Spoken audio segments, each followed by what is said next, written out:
जात व्यवस्थेचं महाद्वार आहे. म्हणजे स्त्रीला एकदा गुलाम केलं, स्त्रीला एकदा बंदिस्त केलं की तिच्या पोटी जन्म घेतलेला मुलगा तो त्या जातीत बंदिस्त होतो. म्हणजे त्याला बाहेर तुझी अक्कल, स्त्रीची अक्कल काढताना तो संत ऋषी म्हणाला होता की सीता एवढी तुझी अक्कल, म्हणजे भात शिजला की नाही हे बघायला तुला शीत दाबून बघावं लागतं, म्हणजे तुला तो समजत नाही. म्हणजे इतकी अक्कल आमची काढली गेली होती की 18व्या शतकामध्ये 6 महिने जिथे स्त्री शिक्षणाची कोणती भुणूक सुद्धा नव्हती किंवा स्त्री मुक्ती हा शब्द सुद्धा प्रचलित नव्हता, त्यावेळी ज्योतिबाने 6 महिने सावित्रीबाईंना अहमदनगरला पाठवले. मुलीने जर अक्षर वाचली तर त्या अक्षरांच्या आळ्या बनून त्या कुटुंबातील व्यक्तींच्या ताटात पडतील असे हास्यास्पद गैरसमज समाजामध्ये पसरवले गेले होते. सर्वांना नमस्कार. सर्वांना सर्वप्रथम नवीन वर्षाच्या खूप खूप शुभेच्छा. आज आपण आपल्या एक नवीन चॅनलचं सुरुवात करतो. त्याच्यामध्ये आपण आज सावित्रीबाई फुले यांची आता जयंती येते 3 तारखेला. तर या जयंतीनिमित्त आपल्याकडे 3 सावित्रीच्या लेखी उपस्थित आहे. त्यांची आपण आज त्यांच्या विचारांवर किंवा त्यांचा संघर्ष काय होता याच्यावर मुलाखत घेतो. म्हणजे महात्मा फुले आणि त्यांच्या पत्नी सावित्रीबाई फुले या देशाच्या सामाजिक व शैक्षणिक इतिहासातील एक आगळं वेगळं दाम्पत्य होतं. म्हणजे 250 वर्षापूर्वी स्त्री पुरुष समानता असेल किंवा सामाजिक न्याय यांची चळवळ उभारण्यासाठी त्यांनी कडवी झुंज दिली होती. आणि ज्ञान ही फार मोठी सत्ता आहे याची ओळख त्यांना झाली असल्यामुळे आणि स्त्रियांसाठी व दलित बहुजन समाजाचा जो विकास आहे तो त्याशिवाय शक्य नव्हता हे ओळखल्यामुळे त्यांनी शिक्षण प्रचाराच्या कार्यासाठी आपलं पूर्ण आयुष्य झोकून दिलं होतं. म्हणजे संपूर्ण देशामध्ये मुलींची शाळा असेल किंवा नेटिव्ह लायब्ररी असेल याचं सर्वात प्रथम सुरू करण्याचा मान हा या पती पत्नीला जातो. म्हणजे एकूणच सांगायचं तर महात्मा फुले आणि सावित्रीबाई फुले यांनी स्त्री आणि शूद्रातिशूद्र यांच्या या वर्गाचा समग्र जो सामाजिक शैक्षणिक व सांस्कृतिक जो विचारांचा एक लढा होता याचं क्रांतिवादी पाऊल त्यांनी उचललं होतं. आणि म्हणूनच त्यांच्यावर आजपर्यंत जवळजवळ 200 पेक्षा जास्त ग्रंथ मराठीमध्ये उपस्थित आहेत. आणि मराठीप्रमाणेच इंग्रजी, हिंदी, तेलुगू, कन्नड, पंजाबी, सिंधी, उर्दू, गुजराती या भाषेमध्ये अनेक ग्रंथ उपलब्ध आहेत. एक त्या सावित्रीमाईंवर सुद्धा 20 ग्रंथ उपलब्ध आहेत. परंतु तरीसुद्धा सावित्रीमाई असतील किंवा महात्मा फुले असतील यांचा जो संघर्ष आहे, यांचे जे विचार आहेत ते आज बहुतांश लोकांपर्यंत पोहोचलेले आहेत. कारण आपला जो बहुजन समाज आहे तो वाचनाच्या बाबतीत उदासीनता आहे. आणि आता जो आपला समाज दिसतो तो फार प्रमाणात सोशल मीडिया वापरताना दिसतो. आणि म्हणूनच या दाम्पत्याचा जो संघर्ष आहे, सावित्रीमाईचे जे विचार होते तिचा जो संघर्ष होता हा समाजातील शेवटच्या स्त्रीपर्यंत किंवा समाजातील शेवटच्या परिवारापर्यंत पोहोचवण्यासाठी या सोशल मीडियाचा आपण वापर करणार आहोत. आणि त्याच्यासाठीच आपण आज छोटासा प्रयत्न करत आहोत. आणि या चर्चेसाठी आपल्याकडे 3 आपल्या पाहुणे आज उपस्थित आहेत. मी त्यांची तुम्हाला सर्वप्रथम ओळख करून देतो. सर्वप्रथम मी ओळख करून आमच्या ॲडव्होकेट साधनाताई भेरे मॅडम या शिक्षिकासुद्धा आहेत आणि गेली अनेक वर्ष त्या चळवळीचं काम करत असतात. त्या चळवळीच्या कामामधून त्या सावित्रीबाई फुले असतील, आपल्या जिजाऊ असतील, शिव फुलेशाह आंबेडकर या महापुरुषांचे विचार ते गावोगावी पोहोचवत असतात. उत्तम अशा निवेदिका आहेत, उत्तम वक्त्या आहेत आणि त्याचबरोबर सावित्रीबाईवर त्या अशा उत्तम अशा जिवंत अशा एकांकिका सादर करतात. तर त्यांचं मी सर्वप्रथम स्वागत करतो. त्याच्यानंतर आपल्याकडे दुसऱ्या पाहुण्या उपस्थित आपल्या सुरेखाताई पैठणे मॅडम. अत्यंत गाढा अभ्यास आहे त्यांना चळवळीचा, सामाजिक कार्यकर्ते आहेत, उत्तम अशा कवयित्री आहेत, निवेदिका आहेत, वक्त्या आहेत. म्हणजे मला वाटतं दूरदर्शनवर सुद्धा त्यांना कवयित्री म्हणून आमंत्रित केले गेले आहेत. अनेक त्यांचे लेख प्रकाशित झालेले आहेत अनेक मासिकामध्ये, पुस्तकामध्ये. तर चांगल्याशी आज आपल्याला त्यांच्याकडून पण माहिती मिळेल. मी त्यांचंही आपल्या या आजच्या चर्चासत्रामध्ये स्वागत करतो. त्याच्यानंतर आपल्याकडे तिसऱ्या ज्या पाहुण्या आहेत त्या म्हणजे त्या जरी गृहिणी असल्या तरी पण एक उत्तम कीर्तनकार आणि प्रवचनकार म्हणून समाजामध्ये त्या फिरत असतात. पण कीर्तन म्हणजे जे तुकोबारांना अपेक्षित होतं, म्हणजे जे प्रबोधनवादी जे कीर्तन असतं या कीर्तनातून त्या संतांबरोबरच आपले महापुरुषांचे विचार असतील, सावित्रीमाईंचे विचार असतील, हे विचार ते गेली अनेक वर्ष समाजामध्ये पेरत आहेत, उत्तम वक्त्या सुद्धा येते, तर त्यांचंही मी स्वागत करतो. आणि आपण आता आपल्या या चर्चेला सुरुवात करूया. आज मी सुरुवातीलाच म्हटलं की आज 1 जानेवारी नवीन वर्ष, परंतु या 1 जानेवारीला अजून एक महत्त्व आहे. तो आपल्या अनेक महिलांना माहीतच नसेल किंवा अनेक शिक्षिकांना पण माहिती नाही की महात्मा फुले दाम्पत्यांनी जी मुलींची पहिली शाळा काढली भिडेवाडा इथे, ही पहिली शाळा त्यांनी 1 जानेवारीलाच 1848ला सुरू केली. तर मी साधना मॅडमला प्रश्न विचारतो की तर मग 1 जानेवारी 1848च्या आधी भारतामध्ये मुलींसाठी शाळाच नव्हत्या की मुली शिकण्यालाच बंदी होती? पहिली गोष्ट म्हणजे मुली शिकायला बंदीच होती, पण आपल्याकडे ब्रिटिशांचं राज्य असल्यामुळे परदेशी लोकांनी इथे शाळा काढण्याचा प्रयत्न केला. त्याच्यामध्ये मिस कुक ह्या ज्या होत्या यांनी सर्वप्रथम 1820 मध्ये बंगाल प्रांतामध्ये शाळा काढली. त्याच्यानंतर 1829 मध्ये त्या मुंबईला आल्या. मुंबईमध्ये सुद्धा त्यांनी 6 शाळा काढल्या आणि मिस्टर विल्सन यांच्यासोबत त्यांचं लग्न झालं. आणि त्यानंतर पुण्याला सुद्धा त्यांनी 1829 मध्ये शाळा काढली. पुण्याला शनिवार वाड्यामध्ये त्यांनी शाळा काढली आणि ही शनिवार वाड्याची जागा त्यांना सरकारनेच दिली होती.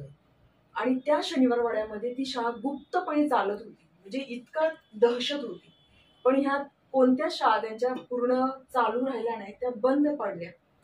त्याच्यानंतर मिसेस मिचेल यांनी सुद्धा शाळा काढलेल्या आहेत, पण त्याही शाळा चाललेल्या नाही. त्यांनी 11 शाळा काढल्या होत्या इंग्रजीच्या, मुलींसाठी शाळा होत्या. त्याच्यानंतर एक मोडक म्हणून व्यक्ती होते ज्यांनी ख्रिश्चन धर्म स्वीकारला होता. त्यांना वाटलं असेल हे समाज सुधारक की समाज सुधारला पाहिजे, शिक्षण पोहोचलं पाहिजे. त्यांनी सुद्धा पुण्यामध्ये महारवाड्यात एक शाळा काढली होती की मुली शिकल्या पाहिजेत, हा उदात्त हेतू आणि समाजकार्य एक होतं ते. पण ह्या कोणत्याच शाळा त्यावेळी चालल्या नाही. आणि म्हणून आपण ज्योतिबांना आणि सावित्रीबाईंना का म्हणतो की त्यांनी नुसती शाळाच काढली नाही, तर त्या शाळेचं काम अखंडपणे चालत राहिलं. पहिल्या त्यांनी 1 जानेवारी 1848ला पहिली शाळा काढली आणि त्यानंतर एका वर्षात त्यांनी 5 शाळा काढलेल्या आहेत असं. आणि त्याच्यामुळे अशा एकूण 18 शाळा सावित्रीबाई आणि ज्योतिबांनी पुढे चालवलेल्या आहेत. म्हणून या देशातल्या मुलींसाठी पहिली शाळा काढण्याचा मान जो कुणाला जात होता तो सावित्रीबाई आणि ज्योतिबा फुले यांना जातो. म्हणजे मी वाचलं होतं की तेव्हा या दाम्पत्यांनी शाळा सुरू केल्या तेव्हा ज्या सरकारी शाळेमध्ये जी मुलं शिकत होती त्याच्यापेक्षा जास्त पटसंख्या यांच्या शाळेमध्ये होत होती. म्हणजे इतक्या चांगल्या प्रमाणात त्यांची शाळा चालवली होती. तर मी पुढे येतो ज्योतिताई यांच्याकडे. बरं, त्यावेळीचा समाज जो होता तो फार विचित्र होता, म्हणजे अनेक प्रथा परंपरा होत्या. तर मग स्त्रीने शिकणे त्यावेळी एक अधर्म मानला जायचा. आणि मग अशा वेळी जेव्हा ही स्त्री शिक्षणाची चळवळ फुले दाम्पत्यांनी सुरुवात केली तर त्यावेळी त्यांना खूप काही सहन करावं लागलं असेल मला वाटतं. तुम्हाला काय? अर्थातच खूप सहन केलं आहे त्यांनी.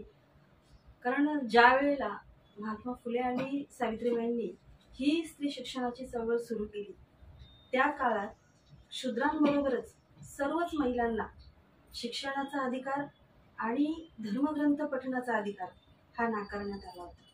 आणि दुर्दैवाची गोष्ट म्हणजे की हा सर्व अन्याय हा धर्माच्या नावाने खपवला जात होता.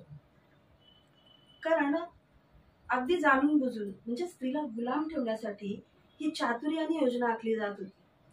आणि शिक्षणाच्या बाबतीत इतके अपसमज समाजामध्ये पसरवले जात होते, जसं की मुलगी जर शिकली तर अकाली वैधव्य प्राप्त होईल, म्हणजे ती कधी अगदी तरुण वयात विधवा होऊ शकते.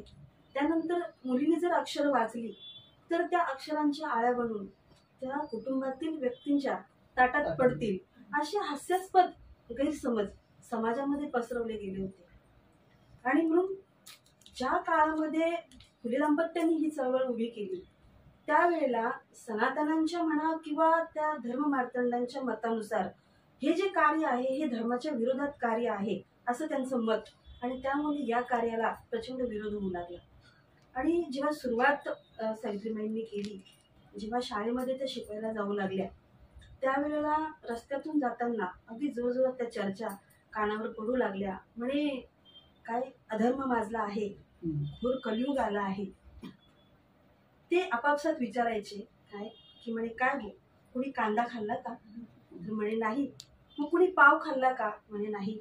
कोणी सिंधू ओलांडली का? म्हणे नाही. मग अधर्म कसा झाला? अरे म्हणे ही माळीन काय करते, शिकवायला जाते, ही धर्मगुडवी आहे, ही अवदसा आहे, ही सटवी आहे, हिला आम्ही बघूनच घेऊ. आणि अशी बोलत बोलत सावित्रीबाईंच्या अगदी रस्त्यामध्ये अंगावर यायचे. कुठून तरी दुरून अगदी दगडधोंड्याचा मार यायचा, दगड अंगावर लागायचे, खड्यांचा मार व्हायचा आणि याच्यातून सावित्रीबाई अक्षरशः रक्तबंबाळ व्हायचे. कुठून तरी दुरून शेणाचा गोळा अंगावर येऊन पडायचा, कोणीतरी चिखलाचा गोळा अंगावर फेकायचा आणि अशा अवस्थेत सावित्रीबाईंची पूर्ण साडी चोळी ही पूर्ण खराब होऊन जायची. परंतु अशाही अवस्थेत सावित्रीबाई न डगमगता त्यांनी आपलं कार्य सुरूच ठेवलं. त्यांनी त्या नेमाने अगदी मुलींना शिकवायला शाळेत जायच्या.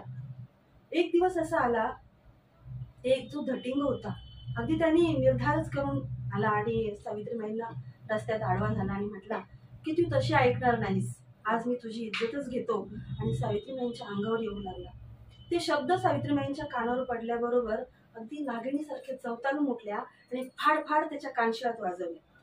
तो धटिंग त्याबरोबर खाली पडला आणि मग गुमान अगदी धावपळ करून उठून आणि तिथून निघून गेला. आणि जे काही भगे होते ना उभे, ते सुद्धा तिथून काय झाले, निघून गेले. आणि मग हे असंच कार्य अगदी निर्धाराने सावित्रीबाई आणि महात्मा फुलेंनी चालूच ठेवलं. हे इथेच थांबले नाही, तर उलट त्यांनी पुढचं पाऊल टाकलं. तर त्यांनी 1852 मध्ये अस्पृश्यांसाठी सुद्धा नवीन शाळा सुरुवात केली. आणि अस्पृश्यांसाठी शाळा सुरू करणं, त्यांना शिकवणं ही काही साधी गोष्ट नव्हती. कारण तो काळ कसा होता, त्या काळात अस्पृश्य कसा होता, तर तो अस्पृश्य म्हणजे त्याला कोणी स्पर्श करत नव्हता, अगदी लाचार, गरीब. अक्षरशः तो जर रस्त्याने चालत असेल ना, तर तो रस्ता बाटला जायचा. रस्त्यावर थुंकला तर रस्ता बाटला जायचा. त्याची सावली जरी पडली तरी माणसं बाटली जायची. अहो, अक्षरशः कुत्र्या मांजरांना किंमत होती, परंतु त्या अस्पृश्य व्यक्तीला किंमत नव्हती. त्यांची जी राहण्याची वस्ती ही सुद्धा गावाच्या बाहेर असायची. म्हणजेच ह्या अशा काही रूढी परंपरा ह्या त्यावेळी होत्या. आणि हाच त्यांचा काय झाला होता, धर्म बनला होता. आणि मग धर्माच्या विरोधात हे जे कार्य फुले दाम्पत्याने सुरुवात केली.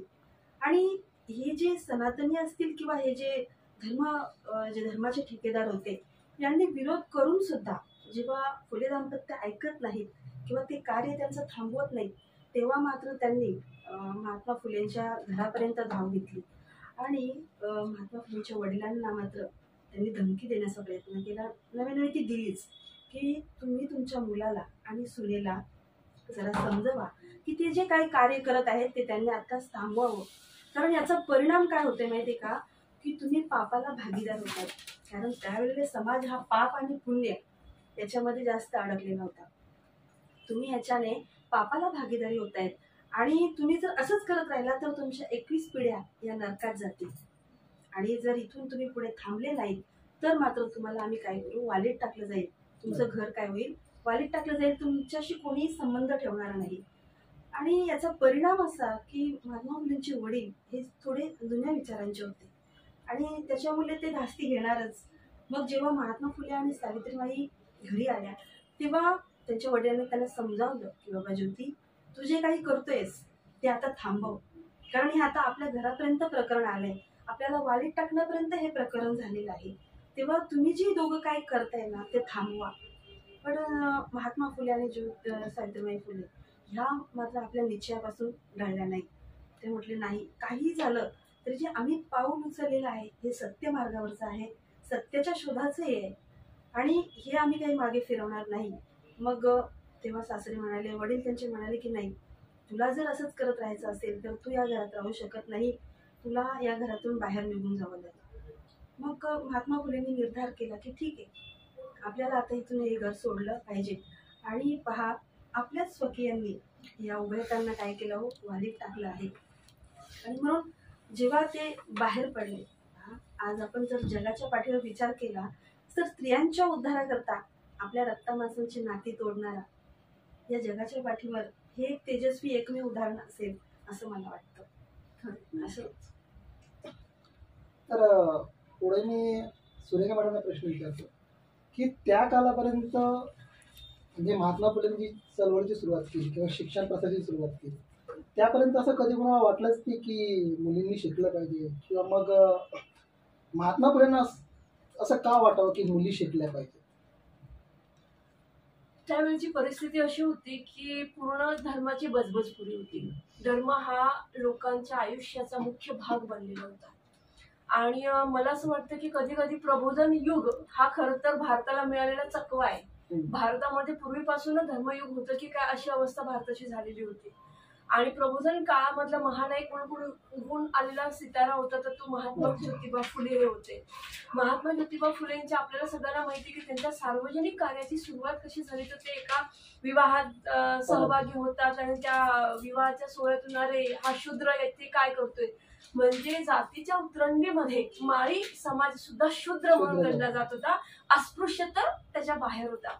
मग जेव्हा त्यांच्या शूद्रत्वाची जाणीव त्या वरातीमध्ये त्यांना केली जाते तर तिथे मला वाटतं तो ट्रिगर पॉइंट होता त्यांच्यासाठी. आणि तिथे त्यांना जाणीव झाली की आपण शूद्र आहोत, म्हणजे आपली ह्या धर्मव्यवस्थेमध्ये कुठेच व्यवस्थेमध्ये आपली जागा नाहीये. आणि मग त्यांच्या विचार मंथनाला मला वाटतं सुरुवात झाली. तोपर्यंत त्यांचे पिताजी गोविंदराव फुलेंनी त्यांना शिक्षण वगैरे दिलं होतं बऱ्यापैकी. त्या काळामध्ये ते प्रोग्रेसिव्ह थोडेसे होते कारण पुणे शहरासारख्या ठिकाणी ते उपजीविका करत होते. आणि पेशवाईच्या काळापासून त्यांचा फुले विक्रीचा व्यवसाय होता आणि तो बऱ्यापैकी त्यांनी व्यवस्थित बस्तान बसवलेलं होतं. त्यामुळे पुणे हे थोडंफार शहरीकरण झालेलं ठिकाण होतं. त्यामुळे ज्योतिबा फुलेंचं शिक्षण तिथे झालं. पण काही कामाच्या निमित्ताने ते अहमदनगरला गेले असताना इंग्रजांच्या सोबत जे मिशनरी आलेले होते त्या मिशनऱ्यांनी इथल्या लोकांची व्यवस्था विपन्न अवस्था जी झालेली आहे, जो गोरगरीब होता, जो गावकुसाच्या बाहेर होता, त्याची अव्यवस्था बघून त्याच्यात बदल करावा म्हणून त्यांनी मिशनरी शाळा सुरू केल्या होत्या. अर्थात त्यांचा उद्देश हा धर्म प्रसाराचाच होता अर्थात, पण तरी सुद्धा तो धर्म प्रसार बाजूला ठेवून त्यांनी त्या शाळा ज्या सुरू केल्या होत्या त्या शाळा बघण्याचा योग महात्मा फुलेंना आला. आणि मला वाटतं आताच माझ्या मैत्रिणीने मला सांगितल्याप्रमाणे की मिस फिरार म्हणून त्या होत्या, बरोबर ना? मिस फिरार म्हणून त्या तिथे शाळा चालवत होत्या आणि त्या शाळा त्यांनी बघितली ती कशा पद्धतीने सुरुवात केलेली आहे. आणि एक परकीय स्त्री आपल्या भारत देशात येते. खरं तर भारत हा देश नव्हताचा खंडप्राय होता आणि मला वाटतं इंग्रजांमुळे तो देश वगैरे बनण्याच्या प्रोसेसमध्ये तो आलेला होता. तर तिथे त्यांनी बघितलं आणि म्हणे की मिस फिरार आणि त्यांची चर्चा जेव्हा होते की तुमच्यामध्ये नाही स्त्रियांना शिकवत बाबा, आम्हाला असं वाटतं की शिकावं आणि शिक्षणाने जर स्त्री शिक्षित असेल तर ती कुटुंबाला शिक्षित करते, असं त्या दोघांची चर्चा झाली असेल. आणि मला वाटतं म्हणजे माझा असा कयास आहे की मग तिथून मला वाटतं महात्मा ज्योतिबा फुलेंच्या विचारांना गती मिळाली असेल.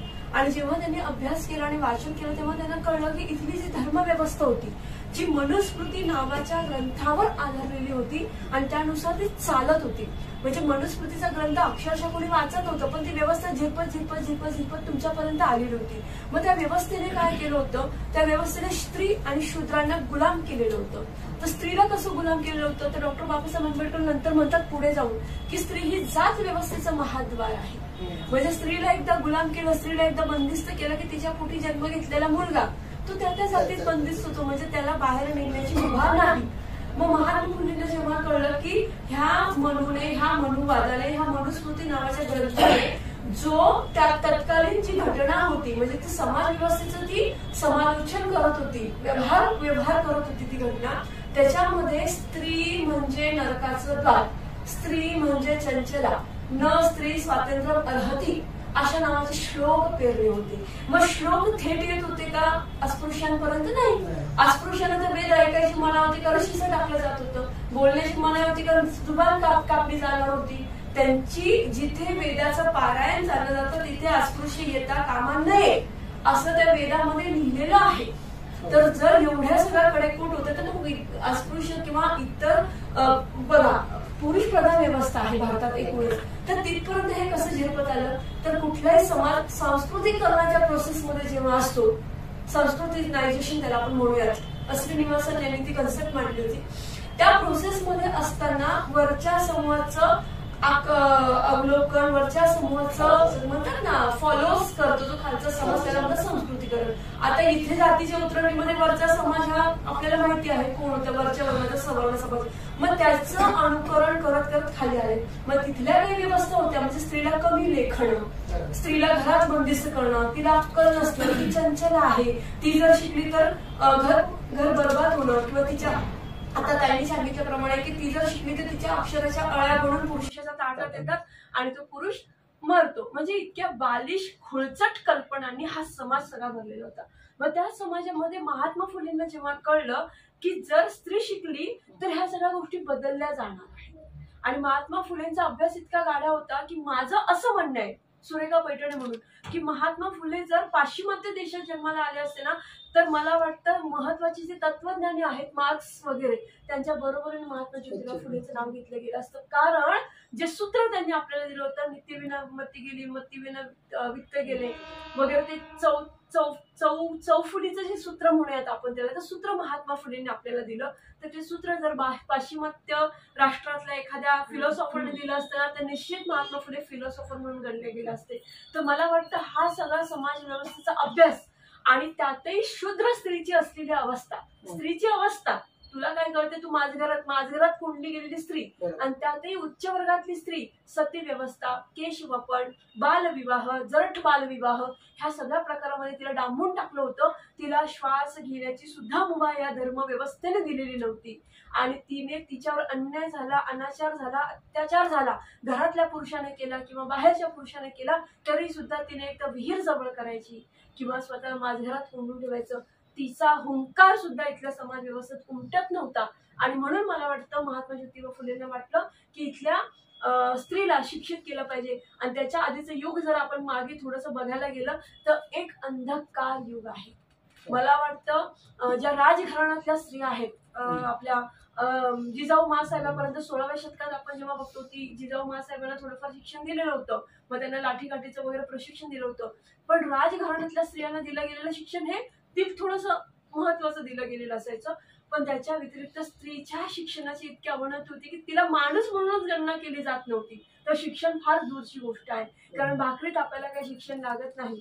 मला वाटतं कुठला तरी ऋषीमुनी पण म्हणायला होतं की शीतात भात पकडून शीता एवढी परीक्षा करायची तुझी अक्कल, स्त्रीची अक्कल काढताना तो संत ऋषी म्हणाला होता की शीता एवढी तुझी अक्कल, म्हणजे भात शिजला की नाही हे बघायला तुला शीत दाबून बघावं लागतं, म्हणजे तुला तो समजत नाही, म्हणजे इतकी अक्कल आमची काढली गेली होती. तर तिथे महात्मा ज्योतिबा फुलेंना वाटलं की आता हा जर आपल्याला आस बदलायचा आहे ह्या समाज व्यवस्थेचा तर स्त्रीला शिक्षण देणं फार गरजेचं आहे.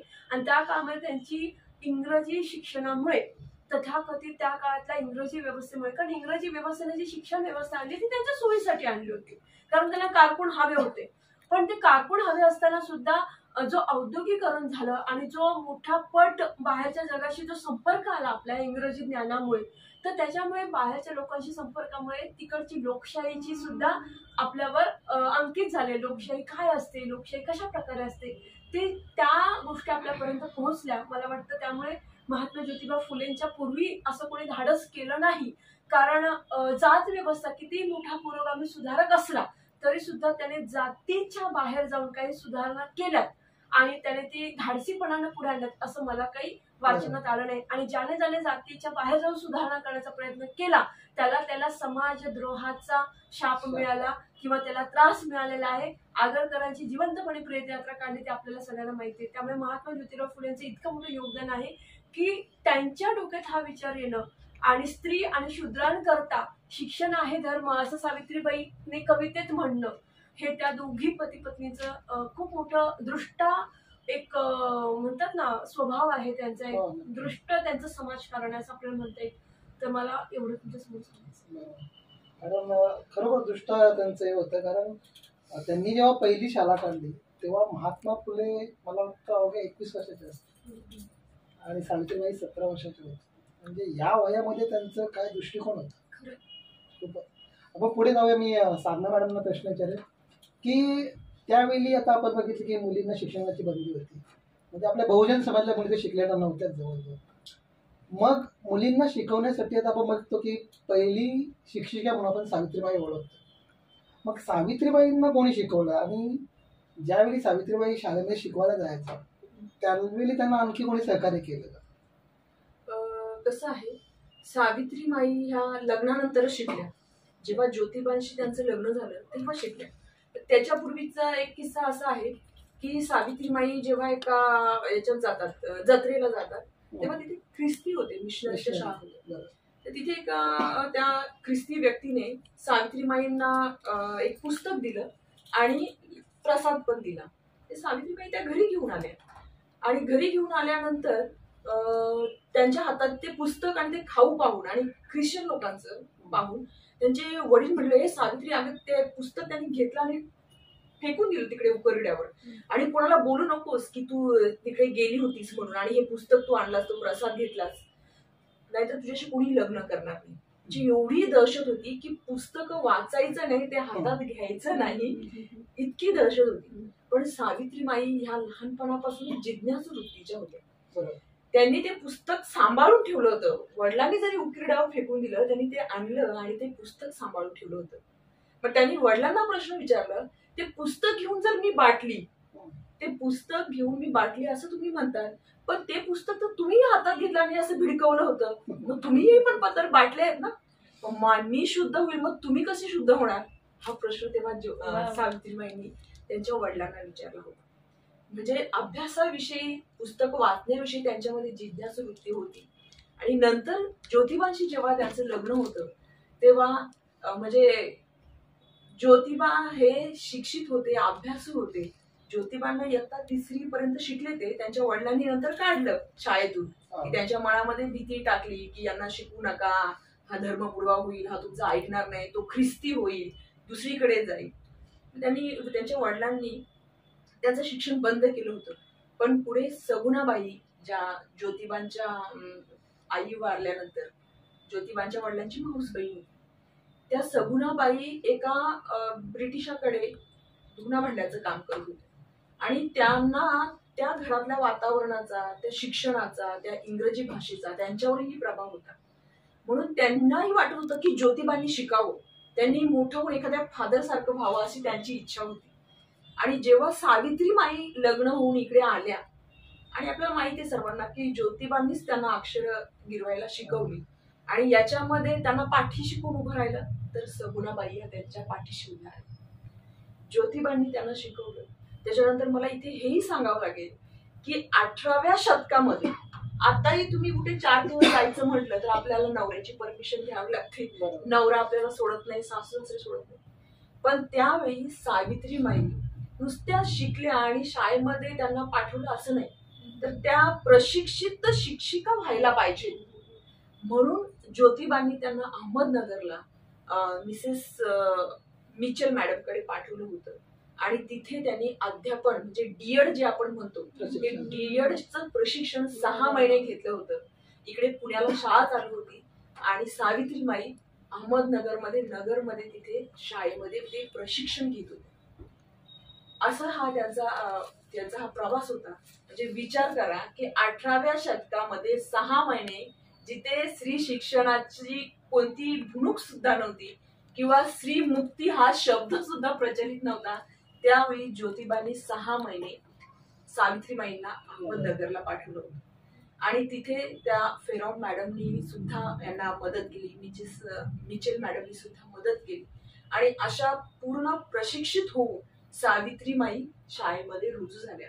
कारण की पहिल्यांदा आधी थत्ते गुरुजी म्हणून शाळेमध्ये जात होते शिक्षण देण्यासाठी मुलींना, पण ते ब्राह्मण होते थत्ते गुरुजी. आणि मग ते जात असताना रस्त्यामध्ये लोक त्यांना अडवायला लागले की तू जर हे काम केलंस तर आम्ही तुला वाईट टाकू, तुझ्या मुलांची लग्न जमणार नाही, तुझ्या मुलांशी कोणी लग्न करणार नाही, हे काम सोडून दे, तू विरुद्ध काम करतोस. शेवटी त्यांनी कंटाळून ते काम सोडलं.